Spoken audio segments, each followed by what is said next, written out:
मानाव गिदिर प्रमोद बर' आदा बिथांखौ नोंथाङा गामिनिबो गावबुरा जा आरो क्लाबनि प्रेसिडेन्ट जा आरो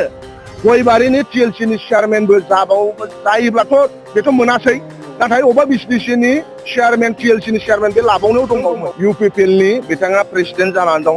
रायजो सभानि एमपि जानानै दं दा आरो तामुलपुर समष्टियाव एमएलए बिजाथि गयबारि समष्टियाव बिथाङा एमसिएलए दिनै गोबां इउपिपिएलनि दैदेनगिरिफ्रा जैगथा दंमोन नाथाय रावखौबो बिथाङा बिसास खालामा फोथाया पावारखौ लुबैयो दा बेखौनो जों प्रमान खालामो जे इउपिपिएलआव प्रमोद बर'आ रावखौबो फोथाया गावनि गाहाय नेहाथारिखौ फोथाया भाइस प्रेसिडेन्टखौ फोथाया रावखौबो फोथाया पावारखौ गावनो लाजोबनो लुबैयो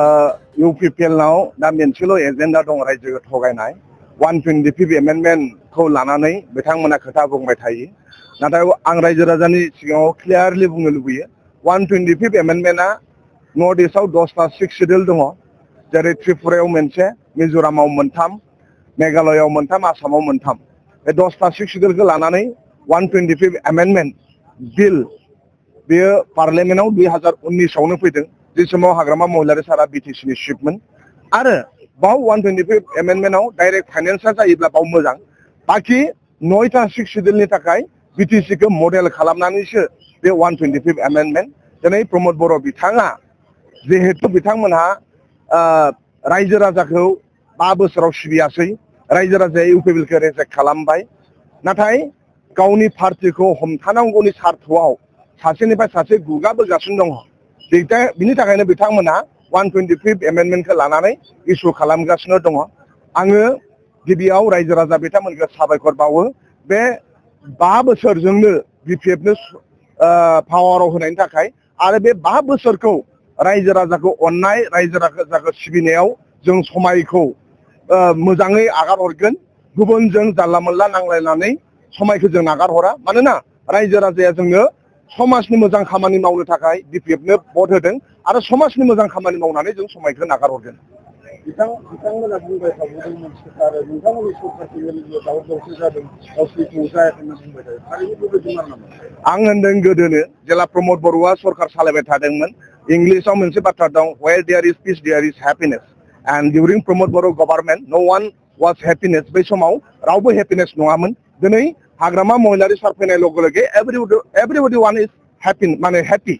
they are all are happy मानोना टीचार्स they are happy भेन्सार स्कुला सरकारि जानो थांगासिनो दङ contractor they are happy because बिसोरो खामानि मोनदों नङा होमबा लाइमोनफोरा they are happy because बिथांमोनहा सुबिदा मोनदों self help group they are happy because बिसोरो सुबिदा मोनदों दिनै मानाव गेदेर हाग्रामा महिलारि सारनि सरकार समाव सबनावबो गोजोननाय दङ आरो जेराव गोजोननाय दङ बाव शान्ति दङ प्रमोद बर'नि सरकार समाव ना फोरोंगिरिया गोजोननायमोन ना कन्ट्रेक्टरा गोजोननायमोन ना जाति जनगोष्ठिया गोजोननाय दंमोन दा ओंखायनो बिसोरनि समाव अशान्ति दंमोन दा ओंखायनो दिनै बिथांमोना जेखि बुंबाय थाथों नाथाय real piece and real happiness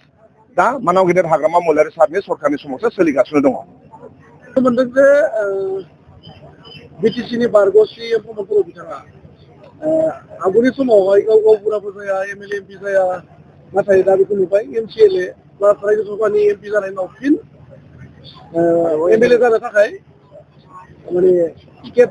बिथाङा आं प्रमोद बर' बिथांजों एबसुआव गोबाव सम खामानि मावनाय एबसुनि प्रेसिडेन्ट बे 12 बोसोर जादों गावनि लोगोफोरखौ प्रेसिडेन्ट जाबानो सुबिदाखौनो होआसै 12 बोसोर बे एबसुनि प्रेसिडेन्ट जानानै हमथाना लाखिदों बिथाङा जे पावार हांगार बै समावनो आं बुजिदों आथिखालाव इउपिपिएलनि बिथाङा प्रेसिडेन्ट जानानै दं रायजो सभानि एमपि जानानै दं दा आरो तामुलपुर समष्टियाव एमएलए बिजाथि गयबारि समष्टियाव बिथाङा एमसिएलए दिनै गोबां इउपिपिएलनि दैदेनगिरिफ्रा जैगथा दंमोन नाथाय रावखौबो बिथाङा बिसास खालामा फोथाया पावारखौ लुबैयो दा ओंखायनो आं बेखौनो खावलायबावदों मानाव गेदेर प्रमोद बर' आदा बिथांखौ नोंथाङा गामिनिबो गावबुरा जा आरो क्लाबनि प्रेसिडेन्ट जा आरो गयबारिनि टिएलसिनि चेयारमेनबो जायोब्लाथ' बेथ' मोनासै नाथाय अबा बिसनिसिनि चेयारमेन टिएलसिनि चेयारमेन बे लाबावनायाव दंबावोमोन दा बेखौनो जों प्रमान खालामो जे इउपिपिएलआव प्रमोद बर'आ रावखौबो फोथाया गावनि गाहाय नेहाथारिखौ फोथाया भाइस प्रेसिडेन्टखौ फोथाया रावखौबो फोथाया पावारखौ गावनो लाजोबनो लुबैयो दा बिनि थाखायनो दिनै इउपिपिएलआव गुगाबोगासिनो दङ खाम्फा बरगयारि बिथाङा जोंजों फैफिनबाय चन्दन ब्रह्म बिथाङा रिजाइन होबाय एबसुनि आवगायनि भाइस प्रेसिडेन्ट सानै गुनेश्वर गयारि आदाया इउपिपिएल रिजाइन होबाय बेनिफ्राय आरो जोंहा रबीन्द्र बसुमतारी आदा बिथाङा मा होनो रिजाइन होबाय बै समनि गोबां एबसुनि दैदेनगिरिफ्रा जोंनि दोलोआव फैफिनबाय आरो हाग्रामा महिलारि सारा साफ्रोमखौ लानानै खामानि मावनायनि थाखाय सुबिदाबो होदों आरो जाय बिथांमोनहा UPPL नागारनो सानदों बेयावनो दा बाम्पार अफार सोलिगासिनो दङ जोंनि दोलोआव फै जों नोंथांमोनखौ बोजबनानै खामानि मावगोन उइदाउट कन्डिसन फै बेखौ जों खावलायनाय थाबाय आरो MLA इलेक्सननि उनाव UPPL थानाय नङा मानोना BTC इलेक्सनाव रायजो राजाया जोंखौ बोजबदों UPPL खौ बोजबाखै आरो दिनै जोङो NDA होननासो गेलेनो नागिरदों थांनाय बाराव BJPआ प्राय 5 लाखनि आसपास भट मोनदों एसे बारा मोनदों जोङो 7.5 लाख भट मोनदों UPPLआ 6 लाखल' मोनदों BTC इलेक्सनाव दा BJPजों जों लोगो नाङोब्ला प्राय जोङो 70% भटखौ जों मोनदों दा ओंखायनो खुनु पट्टे UPPLनि केन्डिडेटफोरा MLA देरहाया मानोना BJPनि भटआ प्राय मा होनो 5 लाखनि खाथियाव BTC इलेक्सनाव जोङो 7.5 लाख भट मोनदों UPPLआ 6,16,000 भट मोनदों जों प्राय BJPजों जों लोगो नाङोबा 12 लाखनि खाथियाव 12 लाखनि बारा जाहैबाय जोंनि भटआ दा 12 लाख भट मोननाय UPPLआ 6 लाख भट मोननाय अबे एंगेलजों MLA गेलेबावनो नांगौ आदा दिपेन बर'आनो जा दिनै गबिन्द सारा मिथिखानायखाय आं गेलेया होनखाबाय आं गबिन्द बसुमतारी सारखौ साबायखर बावदों गोरों मेचुरिटि दं बेनाव जे फैसा थाखाखौ गारला खरसा खालामला जुजि बावला हाखानाय नङा होननानै दिनै गबिन्द बसुमतारी सारा मालाय साइड जाखाबाय दिनै UPPLआ खुनु पट्टे हाया जोंजों भट पेटार्नआ जोंजों दं रायजो राजाया जोंजों दं दा ओंखायनो जों रायजो राजानि मोजां खामानि मावलांगोन रायजो राजाया जोंनो सुबिदा होनायनि थाखाय आरो MLA इलेक्सनावबो जेरैबादि BTC इलेक्सनाव रायजो राजाया लोब ओंखारनानै परिबर्तननि नामाव भट होदोंमोन एबारबो एप्रिलनि 9 थारिखआव रायजो राजाया लोब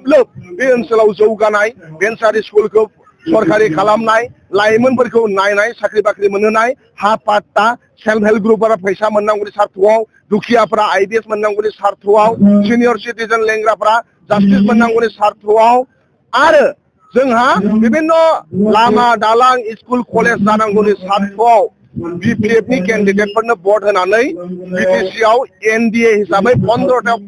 बिसायख'थिखौबो देरहाहोगोन हाग्रामा महिलारि सारखौ गोहोगोरा खालामगोन BTCखौ गोहोगोरा खालामगोन बेखौ मिजिंथिनाय थाबाय BTCनि रायजो राजानाव